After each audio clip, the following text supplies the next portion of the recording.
Hello everyone, तो कैसे हैं आप सब लोग। तो जो मैक्सिमम लोगों का डाउट चल रहा है इस टाइम कि नेक्स्ट वैकेंसी कब आएगी और हमें उसकी प्रिपरेशन कैसे करनी है।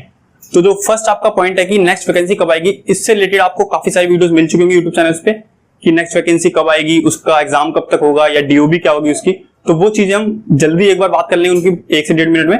उसके बाद जो मेन फोकस रहेगा इस वीडियो का रहेगा प्रिपरेशन कैसे करनी है आपको। तो दो सिचुएशन लेके चलेंगे हम। एक तो आप बिल्कुल बिगिनिंग से स्टार्ट कर रहे हैं, आपने आज तक कभी एयरफोर्स की प्रिपरेशन नहीं करी, तो आपको कैसे करनी है। और सेकंड, अगर आप पहले एग्जाम दे चुके हैं और आपको लगता है इस बार एग्जाम देके कि आप क्लियर कर सकते हैं, आपको फेज 2 की प्रिपरेशन भी करनी चाहिए, तो हमें फेज 2 प्रिपरेशन और इसकी प्रिपरेशन को साथ में कैसे लेकर चलना है उसके बारे में बात करेंगे। तो पहले हम अपनी बात कर लेते हैं सिंपल, नेक्स्ट नोटिफिकेशन कब आएगा। तो ये जो न्यूज आ रही है उसके अकॉर्डिंग अगस्त में, लास्ट अगस्त 15 से 30 अगस्त के बीच में आपका नोटिफिकेशन आ जाएगा सेकंड इनटेक का। इस ईयर के 2021 का जो सेकंड इनटेक है उसका नोटिफिकेशन आपका 15 से 30 अगस्त के बीच में आ जाएगा। इसका लॉजिक ये है कि 10 अगस्त को देखिए आपका रिजल्ट आना है, जो फर्स्ट इनटेक हो चुका, अभी आपके एग्जाम हो चुके। तो जब रिजल्ट आने के कम से कम 5 से 10 दिन बाद, लगभग 20 के अराउंड आपका नेक्स्ट नोटिफिकेशन आ जाएगा अगर आना होगा तो। क्यों इसी डेट में आएगा, अगस्त में आएगा, सितंबर में क्यों नहीं आ सकता। इसका रिलेशन ये है कि जैसे जब नोटिफिकेशन आता है तो उसके लगभग 2 महीने बाद आपका एग्जाम होता है, 1.5 से 2 महीने। तो आपका एग्जाम कब तक होगा, 1 से 15 नवंबर के बीच में। अगर इस तारीख को आपका नोटिफिकेशन आ जाता है इस डेट के बीच में, तो आपका एग्जाम 1 से 1.5 महीने बाद 1 से 15 नवंबर के बीच में होगा। और इससे लेट नहीं हो सकता एग्जाम, क्योंकि इससे लेट करेंगे तो फिर जो नेक्स्ट इनटेक, क्योंकि नेक्स्ट ईयर लग जाएगा फिर 2022, और 2022 में फिर से वही करना है उनको, फर्स्ट इनटेक निकालना है जनवरी में। ठीक है, तो सारी साइकिल बिगड़ जाएगी। इसलिए अगस्त में नोटिफिकेशन आएगा और नवंबर में आपका पेपर हो जाएगा, क्योंकि उसके 1 मंथ बाद आपका रिजल्ट भी आना है दिसंबर तक। ठीक है, ये अगर अगस्त में आपका नोटिफिकेशन आता है तो नवंबर तक एग्जाम हो जाएगा और दिसंबर में आपका रिजल्ट आ जाएगा। और इस ईयर का जो 2 इनटेक है वो आपके कंप्लीट हो जाएंगे एयरफोर्स के। और उसके बाद उनका क्या रहेगा, फिर 2022 में जैसे वो बेसिक चलते हैं, जनवरी में फर्स्ट इनटेक का नोटिफिकेशन, फिर जो सेकंड इनटेक का नोटिफिकेशन निकालते हैं वो निकालते हैं जुलाई में सेकंड इनटेक का नोटिफिकेशन। ठीक है, ऐसे चल पाएंगे। तो अगर एयरफोर्स मिस नहीं करता इस बार का इनटेक भी, जैसे प्रीवियस ईयर करा था, तो अगस्त में आपका एग्जाम हो जाएगा। और 90% चांस है कि इस बार एग्जाम होंगे सेकंड इनटेक के भी, क्योंकि हर साल मिस कर देना सेकंड इनटेक को काफी उनके लिए भी दिक्कत वाली बात है और हमारे तो है ही। तो इस तारीख को होगा। और जो मेन पॉइंट है आपका डीओबी, डेट ऑफ बर्थ क्या रहेगा इसका सबको डाउट है। जुलाई 2001 से जून 2005। ठीक है, ये रहेगा आपका डेट ऑफ बर्थ। ये कंफर्म है आपका। आप मेरी मत मानिए, किसी चैनल की मत मानिए, आप प्रीवियस ईयर के 5 से 2-3 साल के आप एक बार देख लीजिए नोटिफिकेशन, उसमें हर बार 6 मंथ इंक्रीज हो जाते हैं। जैसे फर्स्ट इनटेक में डेट ऑफ बर्थ क्या थी, जनवरी थी, जनवरी 2001। उसके बाद 6 मंथ इंक्रीज कर दो, बस 6 जुलाई, मतलब जुलाई 2001 आपका आ जाएगा 6 मंथ इंक्रीज करने पे। और यही चेंज हमेशा चल रहा है, जब भी एग्जाम होते हैं तो 6 मंथ इंक्रीज हो जाते हैं फर्स्ट इनटेक से सेकंड इनटेक के बीच में। तो जुलाई 2001 जून 2005 ये एयरफोर्स के अकॉर्डिंग है, वो ऐसे ही करते हैं। ठीक है, डेट ऑफ बर्थ के लेकर भी आप टेंशन मत लीजिए। अगर आपकी 1 जुलाई 2001 डेट ऑफ बर्थ है तो भी आप प्रिपरेशन कीजिए, और 15 जुलाई है तो भी करिए। कोई यूट्यूब चैनल बोला 16 जुलाई तक होगा या फिर 20 जुलाई को होगा डेट ऑफ बर्थ, तो अभी इन चीजों का कोई भी यूट्यूब चैनल नहीं बता सकता कि एग्जैक्ट डेट क्या होगी, वो एयरफोर्स पे डिपेंड करता है। तो अभी आप उनकी टेंशन मत लीजिए। अगर आपका जुलाई 2001 में डेट ऑफ बर्थ है तो आप प्रिपरेशन स्टार्ट कर दीजिए। ठीक है, जुलाई 2001 कंफर्म है, ये मंथ चेंज नहीं हो सकता, ये मंथ एज इट इज ही आपको दिखेंगे, लेकिन जो आपकी डेट है उसमें चेंजेस आएंगे। तो ये तो सिंपल बात होगी जो आपको बेसिक नॉलेज मिल चुकी है। अब मेन फोकस करते हैं अपना प्रिपरेशन हमें कैसे करनी है। तो पहले हम उन कैंडिडेट्स के लिए बात करते हैं जो पहले एग्जाम दे चुके हैं, जो रिसेंट में एग्जाम हुआ था उन्होंने वो दिया है, तो उन्हें अब प्रिपरेशन कैसे करनी है नेक्स्ट वैकेंसी की। तो मैं कंडीशन लेके चलता हूं। ये मार्क्स है, मान लीजिए आपके, ये है वाई ग्रुप के, और एक्स ग्रुप के लिए मैं मानता हूं 44 मार्क्स।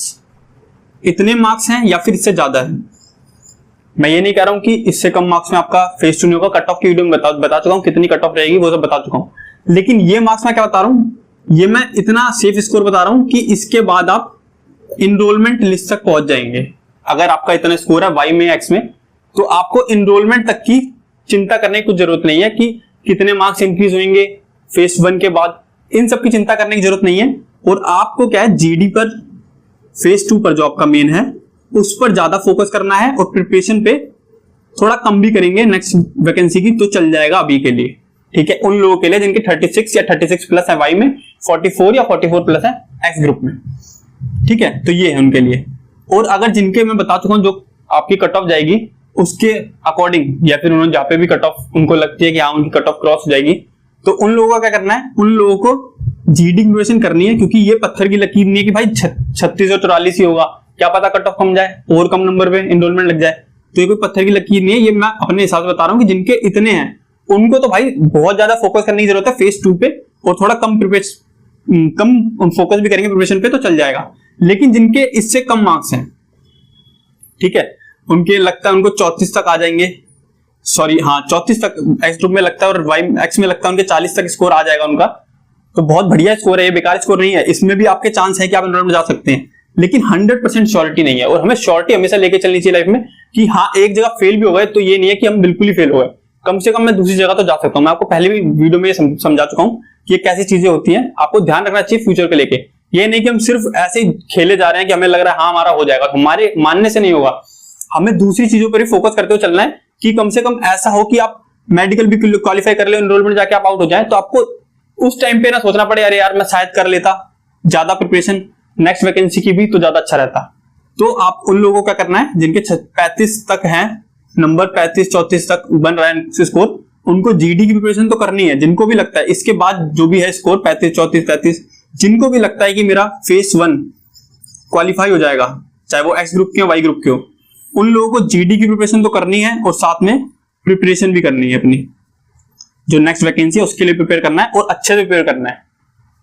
आप दोनों को ही क्या करना है सबसे पहले तो, क्योंकि अगर आप 30 तक भी स्कोर ला पा रहे हैं एक्स ग्रुप वाई ग्रुप में तो मतलब है आपकी प्रिपरेशन अच्छे लेवल की थी, कुछ ना कुछ इस बार दिक्कतें रह गई छोटी छोटी, जिन वजह से आपका स्कोर थोड़ा कम हो गया, वरना आपका भी स्कोर एक अच्छा हो जाता, 38 नंबर तक आपका स्कोर हो जाता वरना। तो क्या करना है आप लोगों को, पहले तो उन पॉइंट्स को निकालने की कोशिश करनी है जो आपसे इस बार गलतियां हुई हैं। जैसे बात करते हैं इंग्लिश की पहले, तो इंग्लिश में आपको लगता था कि जो 10th चैप्टर था या फिर कंडीशन सेंटेंस था इससे ज्यादा क्वेश्चन आ रहे थे, मेरा चैप्टर ये स्ट्रांग नहीं था, ठीक है। अगर आपको लगता है कि मेरी वोकैब थोड़ी ज्यादा स्ट्रांग होती तो ज्यादा अच्छा होता, या फिर रीडिंग पोर्शन, जैसे मैं आपको पहले बताता था रीडिंग अच्छे से क्या करो वो जीडी में भी काम आएगी और साथ में आपकी फेज 1 में हर फेज इंग्लिश में तो काम आनी है, ठीक है। तो आपको लगता है कि आपका जो पैसेज था वो बेकार गया है, तो आपको रीडिंग अपनी हैबिट सुधारनी है, आज से ही रीडिंग करना स्टार्ट करें। अगर आपकी रीडिंग थोड़ी लो है तो आप 10th की बुकों से स्टार्ट करें रीडिंग करना, बाद में न्यूज़पेपर का इंग्लिश न्यूज़पेपर, ठीक है, उससे आपकी रीडिंग अच्छी होगी।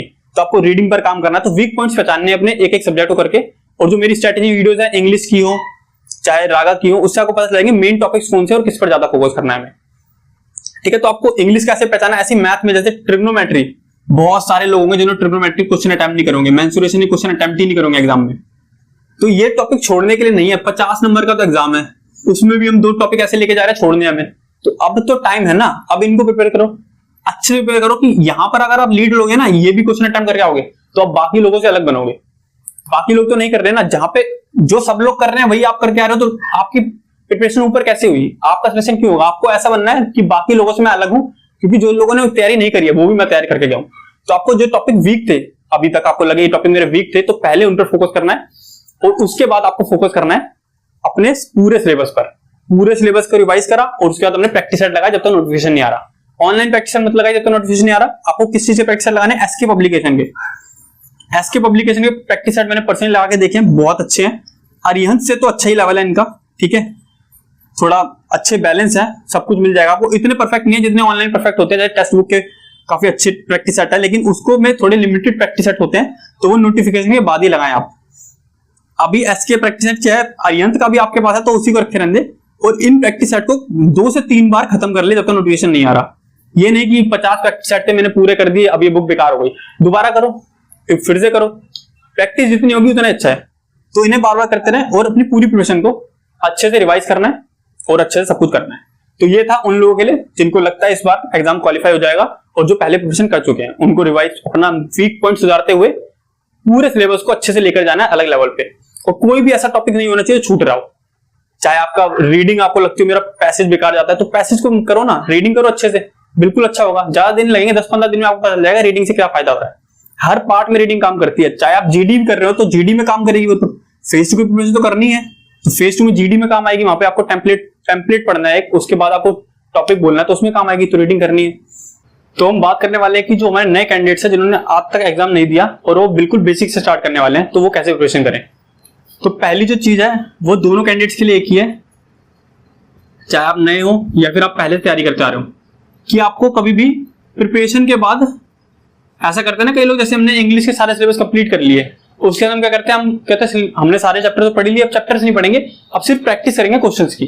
तो ऐसा कभी नहीं करना है, डेली प्रैक्टिस को जारी रखना है, कभी प्रैक्टिस को बंद नहीं करना बीच में कि अब मैंने प्रैक्टिस बंद कर दी, अब मैं सिर्फ क्वेश्चंस करूंगा। प्रैक्टिस हमें चालू रखनी है, जो हमारे फैक्ट्स हैं उनको रिवाइज करना बहुत ज्यादा जरूरी है, क्योंकि रूल्स जो होते हैं इंग्लिश के हो चाहे फॉर्मूले हो मैथ्स के, उनको आप समय के साथ साथ भूल जाएंगे अगर प्रैक्टिस नहीं करेंगे। तो डेली आप क्या बनाए, डेली थोड़ा टाइम दे रिवाइज करने के लिए, बाकी टाइम प्रैक्टिस के लिए। जैसे इंग्लिश के चैप्टर होते हैं हम सारे पढ़ लेते हैं, तो फिर से स्टार्ट करिए स्टार्ट से, और जैसे ही खत्म हो जाए फिर से आप स्टार्ट करिए। ऐसे वोकैब एक बार जब जो आपने सारी वोकैब बना रखी है, आपके जो भी वर्ड्स हैं उनको पढ़ने के बाद दोबारा उन्हें फिर से रिवाइज करते रहे जब तक एग्जाम ना हो जाए। ठीक है, कभी ये नहीं करना है कि छोड़ देना है उन्हें। हाँ, 2-4 दिन आपने नई चीजें इंक्लूड करी उसमें, और नई चीजें इंक्लूड होने के बाद आपने फिर से रिवाइज करा सबको। तो ऐसा आप करते रहेंगे तो वो ज्यादा समय तक रिकॉल रहेगी, आपको याद रहेंगी। तो चेंज नहीं करनी है आपको चीजें, और जो भी आप बुक्स लें और चैनल फॉलो करें। ये नए लोगों के लिए भी कह रहा हूं, पुराने के लिए भी। पहले जो न्यू कैंडिडेट्स हैं उनको क्या करना है, अपने रिसोर्सेज देखने हैं। जो कि पुराने कैंडिडेट्स हमारे कर चुके होंगे, उनको पता होंगे उन्हें किस बुक से प्रिपरेशन करनी है, उन्हें किस चैनल से प्रिपरेशन करनी है। इनको पता करने के बाद इन पर स्टिक रहें। एक बार अगर आपने देख लिया कि मुझे इस बुक से इंग्लिश की प्रिपरेशन करनी है, इस चैनल से मैथ्स की प्रिपरेशन करनी है, तो एक बार आप शुरुआत में देखें, हाँ मुझे समझ में आ रहा है इन सर से, नहीं समझ में आ रहा है। अगर आपको समझ में आ रहा है तो आप बिल्कुल चेंज मत करें, उन्हीं से पूरा सिलेबस कंप्लीट करें। किसी और के कहने पर कि नहीं यार वो सर जो क्वेश्चन कराते हैं वो एग्जाम में आता है पूरा, यार एग्जाम में कौन सा क्वेश्चन आता है वो मत देखो ना। कॉन्सेप्ट अगर इन सर ने सारे कराए हैं आपको तो क्या दिक्कत है।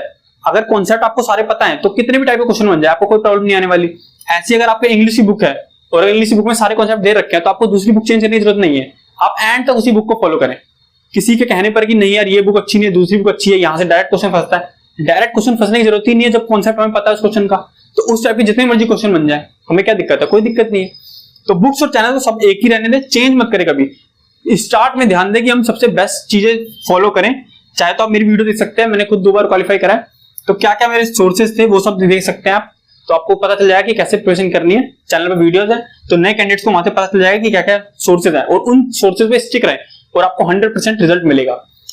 ठीक है, इसके बाद जो नए कैंडिडेट उनके लिए एडवाइस हो रहा है कि अभी जब तक नोटिफिकेशन नहीं आ रहा है तब तक आपको क्या करना है, एक भी प्रैक्टिस सेट नहीं लगाना है। अभी 1 से 1.5 मंथ का टाइम होगा जब तक नोटिफिकेशन नहीं आ रहा। नोटिफिकेशन तो टाइम लगेगा, लेकिन आपको 1 से 1.5 मंथ तक, अभी सॉरी आप नोटिफिकेशन की बात नहीं है, आपको 1 से 1.5 मंथ तक, अभी जो 1 से 1.5 मंथ है आपका स्टार्टिंग का, अगर आप बेसिक प्रिपरेशन कर रहे हैं तो बिल्कुल प्रिपरेशन नहीं करी थी, तो आपको कोई भी प्रैक्टिस सेट नहीं लगाना है। अभी आपको सिंपल जल्दी जल्दी अपनी प्रिपरेशन कंप्लीट करनी है। 1 मंथ के अंदर प्रिपरेशन कर लेनी है पूरी। मतलब जो बेसिक आपने मैथ्स के सारे टॉपिक कंप्लीट कर लियो, इंग्लिश पूरी कंप्लीट कर लियो, थोड़ी आपको वोकैब याद हो गई हो, रीजनिंग के सारे टॉपिक कंप्लीट हो गए और जीके आपने थोड़े पढ़ लियो, 1 से 1.5 महीने में सारा आपको कर लेना है। उसके बाद क्या करना है, आपको प्रैक्टिस सेट लगाना है और जो सारे टॉपिक्स हैं उनको अच्छा करने की कोशिश करनी है। कैसे, जैसे मैथ्स की आपने पहले अपने जो अपने टीचर ने करवाया था आपको, जिस भी चैनल से आपने फॉलो करा, उनसे आपने सारी वीडियोस कर ली उनकी एक बार, और दोबारा जब वीडियो करी पाउज रहने दे, उनके क्वेश्चन सॉल्व करे सिंपल। ठीक, एसएससी की बुक्स आती हैं जो मैंने अपनी वीडियोस में बता रखा है कि वहां से आप सभी टाइप के क्वेश्चन जितने बनते हैं, चाहे वो परसेंटेज को, एलसीएम एसएफ को, उनकी प्रैक्टिस करें। क्योंकि एक टाइप के हम 10 से 20 क्वेश्चन प्रैक्टिस करेंगे ना तो एग्जाम में दिक्कत नहीं आएगी, क्योंकि कम से कम 7-8 टाइप के क्वेश्चन बनते हैं परसेंटेज चैप्टर में। आप सभी टाइप के क्वेश्चन करके जाए प्रैक्टिस। जितने ज्यादा क्वेश्चन प्रैक्टिस करके जाएंगे आप, उतने ज्यादा इजीली और टाइम बचा के आपका एग्जाम कंप्लीट होगा। ठीक है, कभी कभी हम क्या करते हैं, सिंपल पढ़ के चले जाते हैं, एक टाइप का ये टाइप का क्वेश्चन बनता है, पढ़ लिया हमने, उस टाइप के 10-20 क्वेश्चन करके देखो ना किस किस लेवल तक के जा सकते हैं, तब जाके एग्जाम में आपका टाइम बनेगा और आप जल्दी एग्जाम को कंप्लीट कर पाएंगे। तो बाकी जो नए कैंडिडेट देखना चाहते हैं कैसे अच्छे से प्रिपरेशन करें, तो स्ट्रेटेजी वीडियो देख सकते हैं, उसमें अच्छे से बता रखा है, वहां पर भी आपको पता चल जाएगा। तो वीडियो में यही था। बाकी आपको कुछ भी डाउट होता है कमेंट कर दीजिएगा, आपको जवाब मिल जाएगा उसका, या फिर पर्सनल बात करनी तो आप इंस्टाग्राम पे मैसेज कर सकते हैं मुझे। थैंक यू, मिलते हैं जल्दी नेक्स्ट वीडियो में।